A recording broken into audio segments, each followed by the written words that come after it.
wache ngwekire yuthini kwa kumukale kanene ka Wagagia ntereche Buuri akeria DCC wa Buuri West awita wache ngwekire yuthi na kinyo lebi ni bitumite wongeleku MAKARIKA ya Wagagia bo karibu ithira bukioneka ntereu ndane ndia kuromba yuthi ucukumia kire mantu ya batethio turone kenda bethira bayukira kire muturire yo Kevin Kimathi aina ntetoi Buuri na munini wa County Commissioner wa bunge kia Buuri West Kipkoech Labati ni ati ndawa ciambugita ni etekire Buuri shone bunge ki na Wagagia bunge mwanya bokaria buraba shumetie ukinda na abuo mwankadhai. Tuko na cases of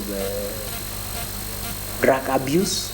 There is a lot of bang ama dawa za kulevya ambayo inauzwa hapa Timau and in so many markets. Tuko na mambo ya pombe haramu ambayo vijana wanakunywa sana.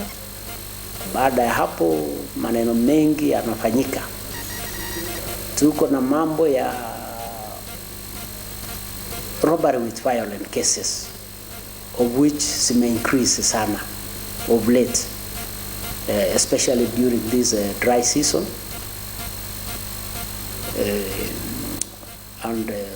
We are working with my security committee, yani kamati ya usalama wa Buuri West, to ensure that hayo mambo yamekandamizwa. Nairomba ya warene na burukiri ya karibu ya bunge kina itiyo kinene ningo ataniro ya ni na ndoangishi ya ukaria nekenda Buru kuthiria thine isha Wagagia bokaria bu na irio kinya thine yenda wa isha mbugita na iria ndege iwatho. Tusaidiane ili tudumishe hali ya usalama.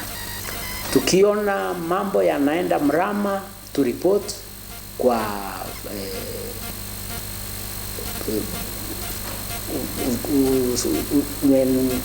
kamati ya usalama na wazee wa mitaa, machifu na polisi, na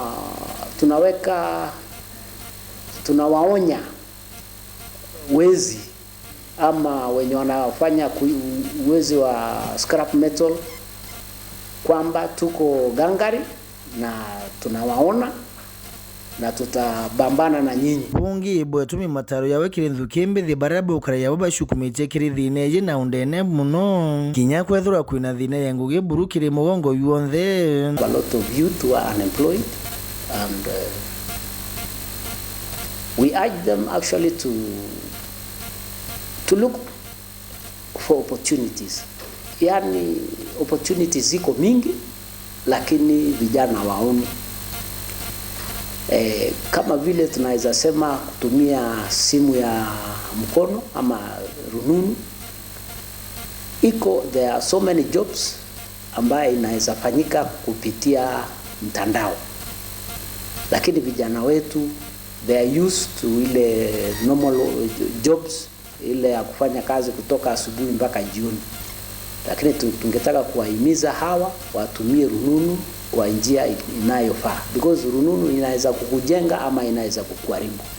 Ukitumia vizuri, there are so many people ambayo wanafanya kazi online wakitumia simu ya mkono, na tungesema vijana tujaribu kuwajibika hapo.